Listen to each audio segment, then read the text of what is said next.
Video کو like کر کے آگے شیئر ضرور کر دینا۔ ہم حضور کو سچا مانتے ہیں، کیا عملی طور پر بھی حضور اکرم کو ہم ایسے ہی سچا تصور کرتے ہیں؟ اب میں آپ کے سامنے ایک بات عرض کرنا چاہتا ہوں، اگر عملی طور پر بھی حضور کو دل سے سچا جانتے ہو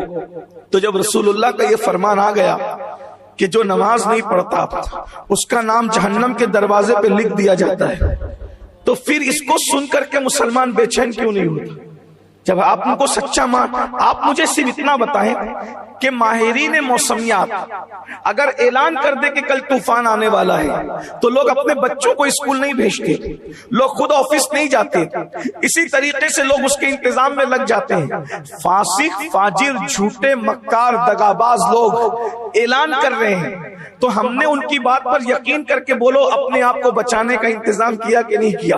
اگر پیشین گوئی صحیح بھی تھی تو کیا ضروری ہے کہ طوفان آئے گا؟ بہت مرتبہ پیشین گوئی کی جاتی ہے مگر طوفان نہیں آتا، مگر ہم انتظام میں لگ جاتے ہیں، کل اسکول بند رہے گا، بچے اسکول نہیں جائیں گے، ہم آفس نہیں جائیں گے، گھر کے باہر نہیں نکلیں گے، بارش آنے والی ہے، اس طرح ہو گیا، اس طرح ہو گیا۔ حالانکہ عام طور پر وہ لوگ جو اعلان کرتے ہیں 98% تو ایسا ہوتا ہے کہ ظاہر ہے کہ نظر آتا ہے، لیکن 2% ایسا بھی تو ہے کہ نہیں ہوتا۔ ایک مرتبہ ابھی جلدی اعلان ہوا تھا کہ بہت بڑا طوفان آنے والا ہے، لیکن ہوائیں چلی مگر کوئی ایسا نقصان والا معاملہ جیسی پیشین گوئی کی تھی وہ نظر نہیں آیا۔ میرے آقا صلی اللہ علیہ وآلہ وسلم کے دیوانوں، ماہرین موسمیات ہو یا سائنسداں ہو یا کوئی اور ہو، وہ جو پیشین گوئی کرے وہ سچ بھی ہو سکتی ہے، وہ جھوٹ بھی ہو سکتی ہے، مگر اللہ کا سچا رسول صادق و مصدوق جو اپنی مرضی سے کچھ کہتے ہی نہیں، جو وہ کہتے ہیں وہ وحی الہی کی وجہ سے کہتے ہیں۔ اب آپ مجھے بتائیں، جب انہوں نے یہ فرمایا ہے کہ جس نے نماز چھوڑ دی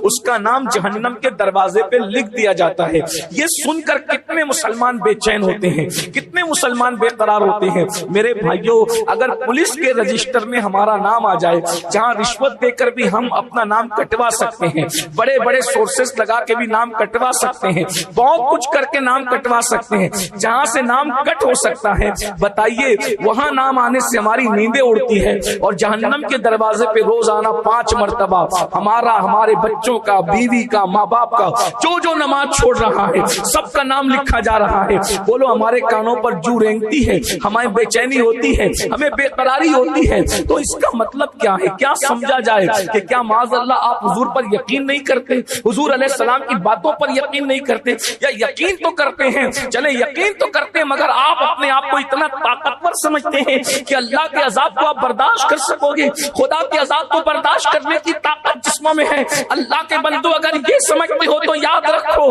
اللہ اکبر، میرے اللہ کی طاقت یہ ہے، اس کے عذاب کی شان یہ ہے کہ اگر وہ پہاڑوں پر عذاب نازل کر دے تو پہاڑ بھی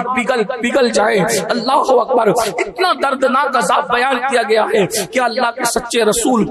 صادق و مصدوق مصطفیٰ جان رحمت صلی اللہ علیہ وآلہ وسلم کی حدیث لوگوں کے کانوں تک نہیں پہنچی۔ صادق و مصدوق سچے رسول ارشاد فرماتے ہیں کہ اللہ اکبر، جو جہنم ہے اور جو جہنم کی آگ ہے، اللہ کے پیارے حبیب مصطفیٰ کریم رؤوف الرحیم صلی اللہ علیہ وآلہ وسلم فرماتے ہیں اب دیکھو یقین کا امتحان ہے، کاش کے لوگ اپنا یقین مضبوط کرتے، کاش کے لوگ اپنا یقین پختہ کرتے، ہمارا یقین مضبوط ہوتا اللہ اس کے رسول پر۔ میرے آقا فرماتے ہیں جہنم کو میرے اللہ نے 1000 سال تک بھڑکایا، 1000 سال تک 10 منٹ میں چولہا جلایا جاتا ہے، ہم اپنی طاقت کے مطابق 10 منٹ چولہا جلاتے ہیں تو اس کے دہکتے ہوئے انگارے کچے چاولوں کو پکا دیتے ہیں، ٹھنڈے پانی کو گرم کر دیتے ہیں۔ ارے جب تیرے 10 منٹ کے چولہے کے یہ حالت ہے تو میرے اللہ نے جب 1000 سال تک کے جہنم کو بھڑکایا ہوگا اس وقت جہنم کے دہکتے ہوئے انگاروں کا حال کیا ہوا ہوگا؟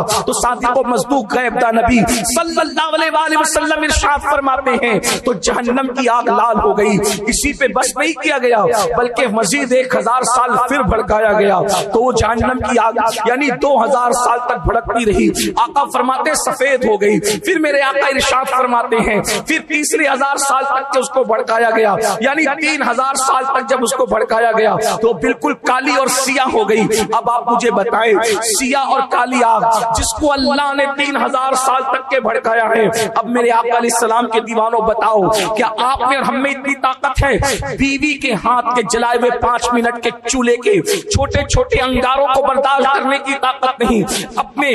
ہاتھوں سے جلائے ہوئے چولہے کے انگاروں کو برداشت کرنے کی طاقت نہیں, جس